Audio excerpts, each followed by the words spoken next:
My parents demanded half of my $620,000 lottery win for my golden sister. So I walked away, and the choice I made later shattered their entire plan.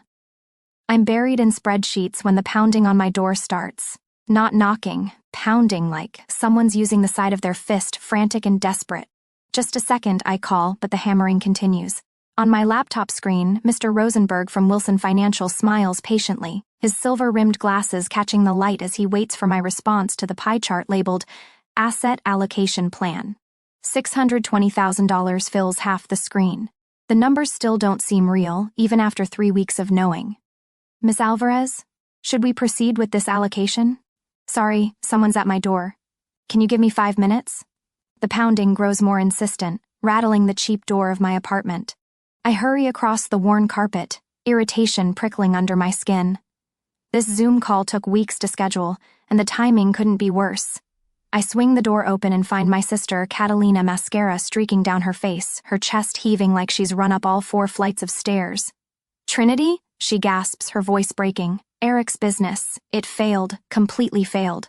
Her fingers dig into my arm with desperate strength. He just told me. He owes $200,000 to investors. We're going to lose everything.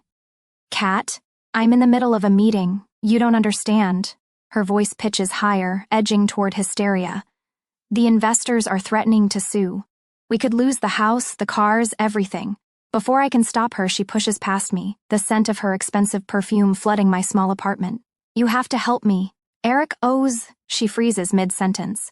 Her eyes lock on my laptop screen, still showing the Zoom call. Mr. Rosenberg's face sits in one corner, the asset allocation pie chart dominating the display. I watch her face transform. The desperation drains away, replaced by something cold and calculating. Her eyes narrow slightly as they fix on the title Asset Allocation Plan. $620,000. I need to go, I say quickly to Mr. Rosenberg, slamming my laptop shut. But it's too late. You. Catalina's voice drops to a whisper. You won the lottery? My stomach knots. This wasn't how anyone was supposed to find out. Not yet. Not until everything was set up, protected, allocated properly. It just happened, I say, feeling cornered in my own apartment. 3 weeks ago, I was waiting to tell everyone until... You were going to hide this? Her voice rises with each word. Hide this while my family is falling apart? The tears are gone now, replaced by something harder, something uglier. My God, Trinity, we're about to lose everything, and you're sitting on a fortune? It's not that simple, Kat. I have plans for this money. I have debt, and... I can't believe this. She grabs her purse from where she dropped it. My husband is having a breakdown and you're... What? Planning your retirement? That's not fair. The door slams so hard my framed accounting certificate rattles on the wall. I stand frozen, staring at the closed door, my heart hammering in my chest.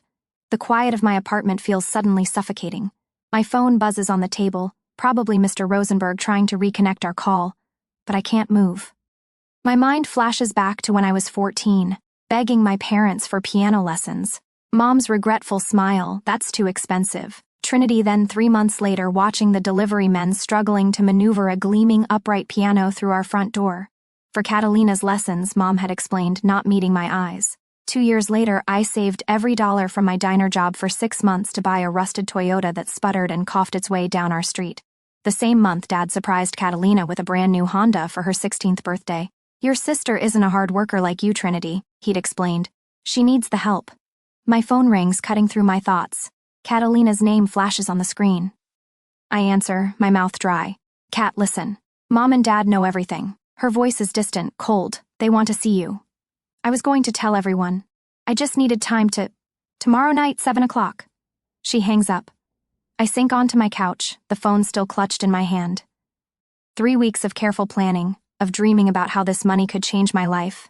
The student loans finally paid off, a small house with a yard, professional certification courses, all of it threatened by a 20-second glimpse of my computer screen. But a small, hard part of me isn't surprised. Of course Catalina would find a way to make my windfall about her. Of course my parents would take her side. Some patterns never change, even when you're almost 30 years old. I pick up my laptop, open it, and dial Mr. Rosenberg again. His concerned face appears on the screen. Miss Alvarez, is everything all right? No, I say, my voice steadier than I expect. But let's finish setting up my accounts anyway. Something tells me I'm going to need every protection I can get. My phone pings with a text from Catalina at 6 a.m. I've barely slept, spending the night replaying her dramatic exit, wondering if I should have handled it differently. The message is brief: Mom needs to talk to you. Call her. I don't, not yet. I need coffee first and time to gather my thoughts. What exactly am I supposed to say? Sorry I won the lottery and didn't immediately offer to solve all your problems. By 9, my phone rings. My mother's name flashes on the screen. With a deep breath, I answer. Trinity, she says, her voice clipped and cold, not worried, not curious, cold and judgmental, like I've been caught stealing. Mom, I was going to tell everyone about the money. I just needed... How could you treat your sister that way? Her words slice through mine. After everything this family has done for you. My coffee cup freezes halfway to my lips. What? Mom? Catalina burst into my apartment during a work meeting. She saw something on my screen she wasn't supposed to see yet. Don't lie.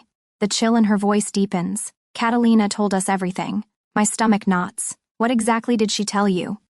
That you humiliated her. That you flaunted your money while she was begging for help. The accusation hits like a physical blow. I grip the phone tighter. That's not what happened. Tomorrow night, 7 p.m. at Morton's Steakhouse. Your father and I need to talk to you about how you treated Catalina. You will be there. Not a request, a summons. Mom, 7 o'clock. Don't be late. She hangs up. I stare at my phone, my hand trembling with a fury I rarely allow myself to feel. Catalina hasn't just twisted the story, she's completely inverted it. In her version, I'm the villain who tormented her in her moment of need. Before I can think twice, I dial Lauren's number. She's been my colleague for 3 years and the closest thing I have to a real friend, the only person who's seen the twisted dynamic of my family up close. They're lying about me, I tell her after explaining everything. My mom just called, and according to her, I humiliated Catalina. They want to meet tomorrow, at Morton's. It's a trap, Trinity. Lauren's voice is firm. They're going to corner you. I know. The strange thing is, I do know. For the first time, I see the pattern with perfect clarity. But they're lying about me. I have to go. I have to set the record straight. Lauren sighs. Okay, but remember, no is a complete sentence. You don't owe them an explanation. The next evening, I arrive at Morton's Steakhouse 10 minutes early. The host leads me to a private room in the back. My heart hammers against my ribs as I push open the heavy oak door. They're already seated, my mother, father, and Catalina, arranged on one side of the table like a tribunal. Their faces are masks of disapproval. No one stands to greet me. Sit down, my father, Miguel says, gesturing to the lone chair across from them. I slide into the seat, arranging my face into a neutral expression. The waiter appears, but my father waves him away. We'll order later. I can't believe you would treat your sister this way. My father begins the moment the door closes. I treated her? She stormed into my apartment. The words burst out before I can stop them. My mother's face tightens. Don't lie, Catalina told us everything. Eric's debt is $200,000. This is life or death for them. Catalina stares at the tablecloth, a tear sliding down her cheek, the perfect victim. I wasn't going to hide the money forever, I say, fighting to keep my voice steady. I just needed time to set everything up properly. My father leans forward, his eyes hard. We've discussed it. You will give your sister $310,000, half for you, half for her. She will pay off the business debt and start over. That is what's fair. I stare at him, speechless, half my money. Just like that. As if my lottery win wasn't mine at all, but a family resource. As if I have no right to my own future. Fair? The word tastes bitter on my tongue. It's my money. I have a plan for it. A plan? My mother scoffs. What plan could be more important than saving your sister's family? I open my mouth to explain the student loans, the professional certification courses, the down payment on a modest house. But stop. They don't care about my plans. They never have. Either you agree to split it, my father continues, his voice dropping to something dangerous, or you are no longer our daughter. Don't ever come back. The ultimatum hangs in the air, not a negotiation, not a discussion, a demand with a threat attached. In that moment, the naive hope I've carried my entire life, that one day somehow my family would see me as equal to Catalina, dies. What replaces it is cold clarity. I stand up slowly, reaching for my purse. I take out my wallet and remove 5 $20 bills. I place them deliberately on the table. For my part of the meal, I say, my voice steadier than I expect. I used to think I was just an outsider in this family. Thank you for officially confirming that tonight. Catalina's head snaps up, her eyes wide with shock. My mother's mouth opens, but no words come out. My father's face darkens with rage. I turn and walk toward the door, my steps measured. Behind me, I hear my mother's voice, shrill with panic. Trinity, don't you dare walk out. But I'm already gone, pushing through the restaurant's front doors into the cool evening air. My hands are shaking, but my mind is clear. For the first time in my life, I've chosen myself over their approval. It feels like freedom, it feels like loss, both at once. I get into my car, grip the steering wheel, and let out a breath I didn't know I was holding. My phone starts buzzing in my purse, my mother, no doubt. I silence it without looking. The family I've always known is behind me now. What lies ahead is up to me. My phone vibrates for the 17th time in 30 minutes. The screen lights up with my Uncle Richard's name, someone I haven't spoken to since my college graduation 7 years ago. I let it ring, again. When it stops, I check the voicemail count. 14 new messages. I tap the most recent one. Trinity, it's your Uncle Rich. This isn't like you. Your sister is in crisis. How can you be so selfish? Call your mother. Delete. The next one is from Aunt Patricia.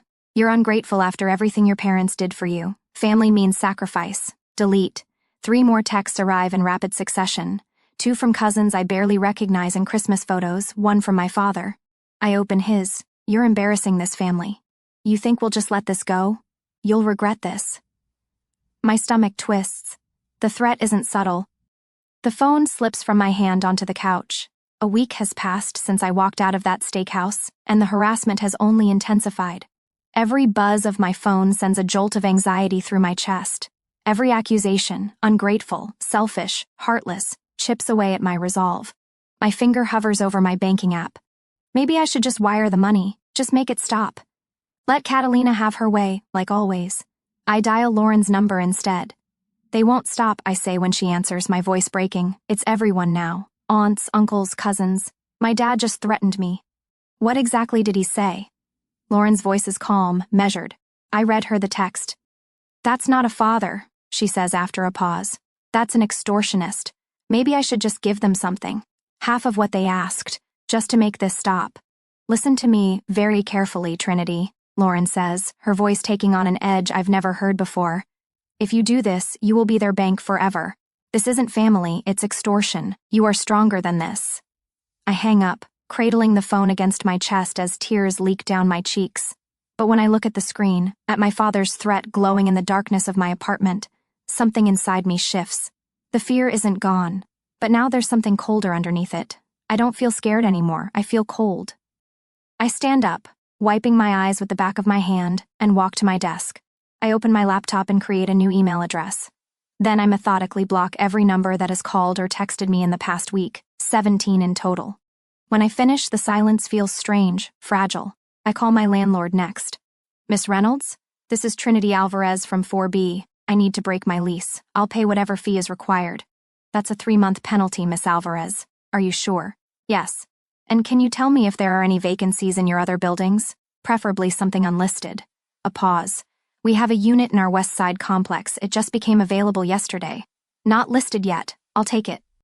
I hang up and look around my apartment. 4 years of my life contained in these walls. 4 years of building my career, paying down my student loans little by little, making this place feel like mine. I walk to the closet and pull out a suitcase. Then I drag the storage bins from under my bed. Methodically, I begin to fold shirts, pants, sweaters. Each movement is precise, controlled. I am not running away. I am making a strategic retreat. 4 days later, I'm taping up another box when the pounding starts on my door. Not knocking, pounding like someone using the side of their fist, frantic and desperate. Trinity, Trinity. Catalina's voice, shrill and wild. I know you're in there. Open this door right now. I freeze, a framed photo of Lauren and me at her birthday party still in my hand. I place it carefully into the box, then turn toward the door. You're a coward, Catalina shouts, her voice cracking. You're destroying this family. How can you just hide in there while everything falls apart? I stand motionless in the center of my half-packed apartment. The girl who opened the door to her sister's crisis 3 weeks ago would have rushed to explain, to defend, to soothe. That girl is gone. Dad had to take money from their retirement. Catalina is screaming now, her voice raw. They're going to lose the house because of you. I tape another box shut. Trinity, please. Her voice drops to a sob that seeps through the door. Please, I'm begging you. I press my palms against my ears, but I can still hear her crying. The sound tugs at something deep inside me, the little sister who always wanted to make things right, to keep the peace, to be the strong one. But I'm not that person anymore. Catalina's sobs eventually fade into silence. When I finally check the peephole, the hallway is empty. I turn back to my apartment, surveying the stacks of boxes, the bare walls, and in the quiet aftermath, I make a decision. I'm not just moving, I'm upgrading my entire life. The doorbell rings at 7, and I open it to find Lauren holding a pizza box and a roll of packing tape. Reinforcements have arrived, she announces, brushing past me into the apartment. She sets the pizza on the counter and surveys the boxes. You weren't kidding, you're really doing this. She walks to the kitchen table where I've stacked my mail, rifling through the pile of envelopes. She holds up several with red final notice stamps across the front. Good, she says, examining the disconnection notices for my utilities. You're scorching the earth. I'm proud of you. We sit cross-legged on the floor, eating pizza straight from the box. Lauren gestures at my laptop, open to a spreadsheet. What's that? My original financial plan. I'm executing it exactly as I intended. Lauren leans over to examine the screen. 65% invested. 10% for debt and CPA fees. 20% for a house down payment. 5% emergency fund. Very Trinity. My family thinks I'm just hiding, I say, wiping my hands on a paper napkin. They don't understand.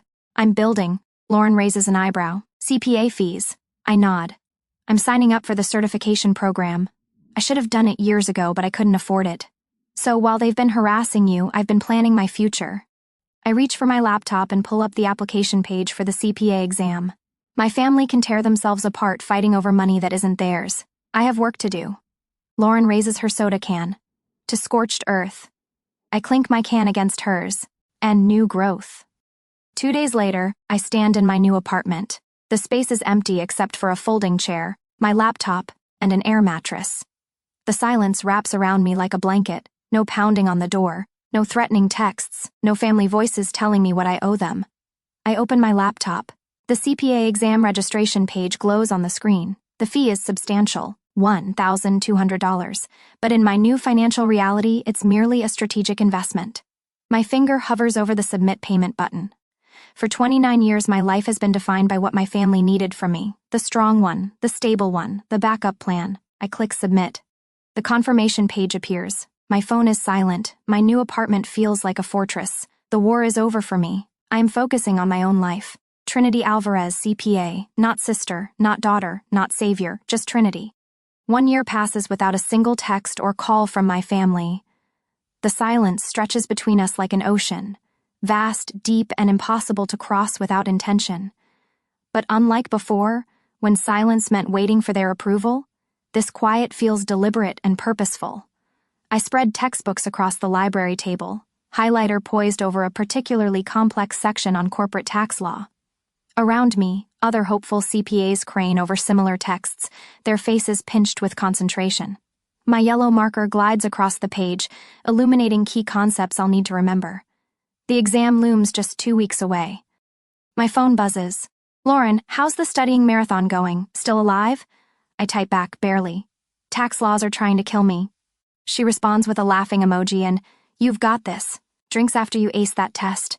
The text makes me smile. Lauren has been my rock this past year. When my family's attempts to contact me finally fizzled out, she was there with takeout and bad movies.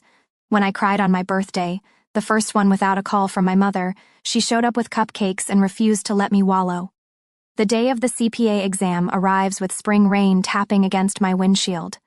The testing center is a sterile room with rows of computers, each occupied by someone with the same nervous energy crackling around them. I settle into my assigned seat, take a deep breath, and begin. 4 hours later, I walk out, my brain feeling like overcooked pasta, but something in my chest feels solid, anchored. I've done this completely, on my own. No family drama, no distractions, just me and my determination. 6 weeks later, the email appears in my inbox with a simple subject line, CPA examination results. My fingers shake as I click it open. Congratulations, Trinity Alvarez. You have successfully passed all sections of the uniform CPA examination. I stare at the screen, pressing my hand against my mouth to hold back a sound that's half laugh, half sob. Then my work email pings with a new message. Trinity, congratulations on your CPA certification. This, combined with your consistent performance, warrants recognition. Please see me this afternoon to discuss your promotion to senior accountant, effective next month.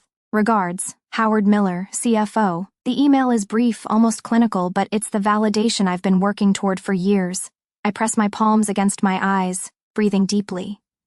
3 months later, I'm standing in a small yard, my yard, watching a realtor pull a sold sticker across the for sale sign.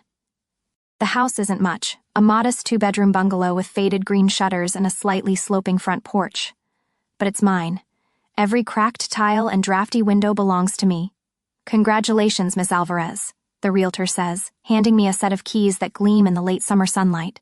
You're officially a homeowner. I run my thumb over the jagged metal edges of my new house key. $124,000 down, with a 15-year mortgage that my new salary can comfortably handle. Exactly as I'd planned when I first saw that lottery check. That evening, I plant purple and yellow pansies along the front walk. The soil feels cool between my fingers as I carefully position each seedling. When I'm finished, I sit on my porch steps, a glass of wine beside me, and watch the sunset paint my little house in shades of gold. My phone rarely rings these days. No drama, no urgent crises requiring my attention or money, just the occasional call from Lauren, my boss, or a client. The peace feels earned. What I don't know, what I can't know, is that across town, my parents are signing documents of their own. Miguel and Teresa Alvarez sit at their dining room table, the one where we had Sunday dinners for decades, papers spread before them, waiting for signatures. A man in a suit explains terms: home equity line of credit, fixed interest rate, disbursement schedule. $200,000 is a significant portion of your home equity, he cautions. Are you certain this is necessary? My father nods solemnly. Our daughter needs us. Her husband's business failed and they have nowhere else to turn. My mother's hand trembles slightly as she signs her name beside my father's. They believe they're rescuing Catalina, salvaging Eric's business reputation, preserving the family's good name. What they don't know, they won't learn until it's too late, is that Eric's business never existed. 2 weeks later, Eric cashes the check from my parents, hands shaking with relief. He doesn't use it to pay business investors. Instead, he makes a phone call. I've got the money, he tells someone on the other end. All of it. We're square now, right? The voice that answers is cold, professional. This covers the principal. There's still the matter of our interest rate. What? No. You said $200,000 would clear it. That was before you missed 3 payments. Eric's face drains of color. I don't have anything else. My in-laws mortgaged their house for this. A laugh crackles through the phone. Not our problem, friend. You've got 30 days. The following month, my father opens his front door to find 2 men standing on his doorstep. They don't look like businessmen. One has a tattoo creeping up his neck, the other has a scar bisecting his eyebrow. Mr. Alvarez, the taller one asks, his voice deceptively pleasant. We're associates of Eric's. May we come in? They step inside without waiting for an answer. There seems to be some confusion, the man with the scar says, examining a family photo on the wall. He picks it up, studies it. Eric told you he needed money for his business, correct? My father nods slowly, confusion etching lines around his eyes. That's funny, the tattooed man says, not laughing. Because Eric doesn't have a business. Eric has a gambling problem, and he owes our employer another $150,000. The photo falls from my mother's hand when the scarred man, after he'd finished looking at it, holds it out to her instead of putting it back. My mother, still in shock from the news, didn't realize she was a beat too slow. The glass shatters on the wooden floor. That's not possible, she whispers. We gave him everything to pay off his business debt. Not business, the taller man corrects. Blackjack, mostly. Some sports betting. He's been a good customer for years. My father sits heavily in his armchair. Years? Oh, yes. Did your daughter not tell you? We're surprised she put up with it this long. Most wives notice when the mortgage doesn't get paid. Across town, Catalina is tearing through Eric's home office, pulling open drawers, rifling through files. She finds them hidden behind the water heater. Bank statements showing withdrawals of thousands of dollars at casino ATMs, credit card bills for cash advances, loan applications with forged signatures, her signature. Later that night, as I'm watering my new pansies, Catalina sits at her kitchen table. divorce papers spread before her. Her hands are steady as she signs each flagged section. Her children sleep upstairs, unaware that their world is about to change forever. The next morning, Eric returns home to find the locks changed and a manila envelope taped to the front door. While I plan next spring's garden, my sister begins planning her new life as a single mother. I've almost forgotten what it's like to wake up without dread. My morning routine now feels like mine alone. Coffee brewing in a kitchen with pale green walls I chose myself. Sunlight filtering through curtains no one else's hands have touched. My CPA license hangs framed beside my accounting degree. The silence in my house belongs to me. The notification chimes as I'm reviewing quarterly projections. A new email. The little sound shouldn't make my stomach twist, but it does. From Teresa Alvarez, 1963, @email.com. I haven't seen that address in 14 months. My finger hovers over delete. I should trash it unread, maintain the wall I've built brick by careful brick. But something, that sliver of weakness I still haven't excised, makes me tap it open. The message is short, the digital equivalent of a whisper. Your father and I took out a HELOC to pay Eric's debts, believing we were saving his business. It wasn't enough. Loan sharks came to our house. We found out the truth, Trinity.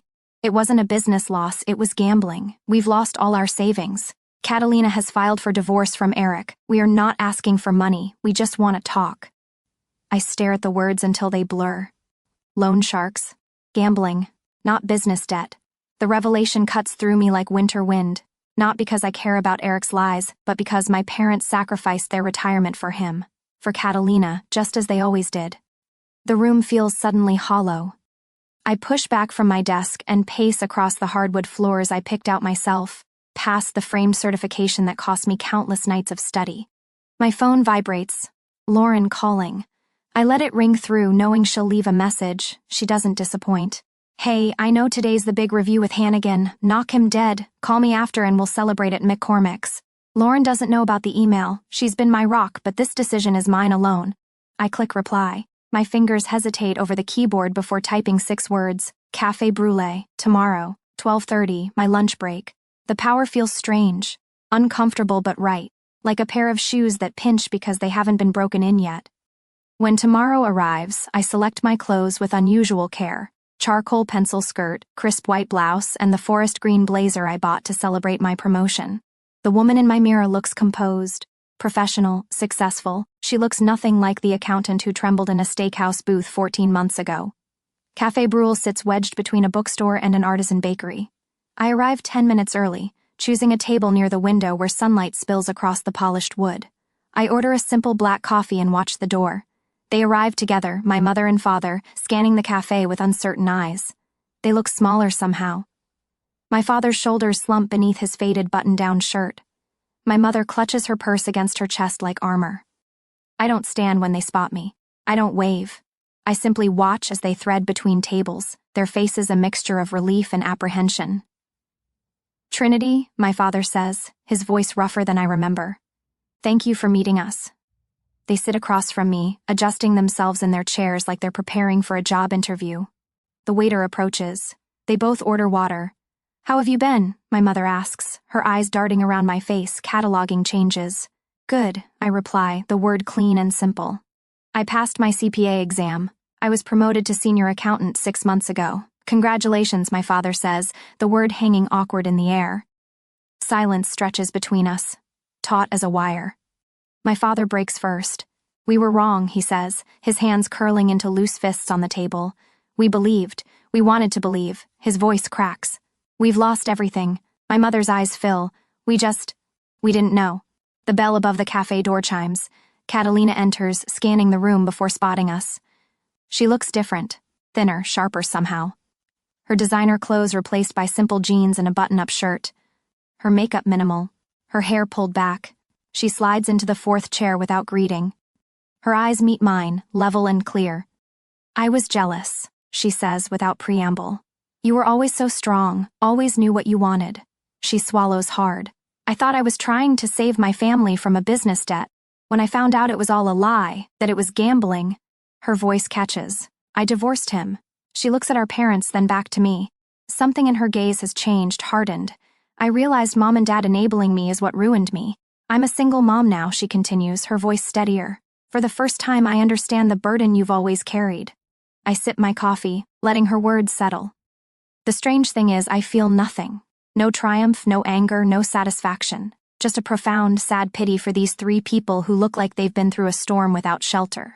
They didn't just ask for $310,000. They stole $200,000 from their own future trying to get it. They destroyed themselves, pursuing what they thought I owed them. I'm glad you're getting help, I say finally. I'm glad you're moving forward. I glance at my watch and stand. My lunch break is over. I have to get back to work. Their faces register a quiet shock, as if they'd expected me to offer something more, forgiveness perhaps, or money. I take a $5 bill from my wallet and place it beside my empty cup. Just enough for my coffee. Take care of yourselves, I say, smoothing my blazer. I walk out into the sunlight, feeling the weight of their gazes on my back. I didn't do anything to them. I simply built my life while they dismantled theirs. My success and my boundaries allowed them to face the consequences of their own actions. That is revenge enough. As I walk back toward my office building, my phone buzzes with a text from Lauren. How did it go? I type back, it's over. I'll tell you tonight. For the first time in 14 months, I feel truly, completely free. 5 years blur past like roadside scenery. I'm standing in front of the mirror in the executive restroom, adjusting my blazer and reminding myself that I've earned this moment. The nameplate on my office door now reads Trinity Alvarez, Accounting Manager. The diploma for my MBA sits in a simple frame on my desk, evidence of 3 years of night classes and weekends hunched over textbooks. My phone buzzes. A text from Catalina, dropping kids at Mom's Saturday. Want to bring them by Sunday for lunch? They've been asking about Aunt Trinity. I smile, just slightly. The texts come more regularly now. They're polite, cautious, nothing like the desperate calls from 5 years ago. Catalina works full-time at Blooms and Baskets on Hawthorne, arranging flowers with the same fingers that once pounded on my apartment door. Sunday works? 12:30? I text back. The woman in the mirror looks nothing like the accountant who once huddled in a cramped apartment, watching numbers on a screen that didn't seem real. That woman hoped a windfall would change her life. She never realized how profoundly it would change everyone else's too. Later that evening, I log into my investment account. The portfolio has grown steadily. Nothing flashy, just the patient accumulation that compound interest promises. But my attention drifts to a smaller account in the corner of the screen. Alvarez Children 529 plan. Each month, $1,000 flows from my account into this one, split evenly between my niece and nephew. The doorbell rings. Through the peephole, I see Lauren on my porch, holding a bottle of wine and takeout bags. You're going to be late for your own celebration dinner, she says, pushing past me with the same confidence she showed when helping me pack boxes 5 years ago. I was reviewing something, I reply, closing the laptop. Let me guess, the kids' college fund? Lauren uncorks the wine, filling 2 glasses. You're obsessed with that account. Not obsessed, just committed. I take a sip. Dad called yesterday, asked about a loan again. Lauren's eyebrows shoot up. And? I said no, like always. I swirl the wine, watching it catch the light. But I reminded him about the grandkids' birthdays next month. My parents live in the same house, now weighed down by debt that will follow them into their graves. Our relationship exists in the neutral territory of occasional lunches and holiday gatherings. They've learned, slowly, painfully, that my boundaries aren't suggestions. Your interview comes out tomorrow, Lauren reminds me, unpacking containers of Thai food, the business journal piece. I nod, remembering the reporter's final question. You've had such a rapid rise in your career. What's your secret? The answer came easily. I didn't win the lottery to get rich. I wanted to learn how to value myself, and to use that to break my family's cycle. The reporter looked confused, so I explained about the college fund for Catalina's children, how I'm ensuring the next generation gets a fair start, how some patterns can be broken, not by force, but by careful redirection. Sunday arrives with sunshine streaming through my kitchen windows. I hear Catalina's car pull into the driveway, doors slamming as 2 excited kids race to my front door. Aunt Trinity, they barrel into me with the unrestrained enthusiasm only children possess. Behind them stands Catalina, no longer the golden child, just a tired single mother working 60-hour weeks. Our eyes meet over the children's heads. They saw your picture in that business journal, she says quietly. They've been bragging to everyone at school that their aunt is famous. Hardly famous, I reply, ushering them inside. You're successful, she counters. There's no bitterness in her voice now, just a simple acknowledgement of fact. You did it right. What she doesn't say, you were strong when I was weak, you stood firm when I collapsed, you protected your boundaries when I had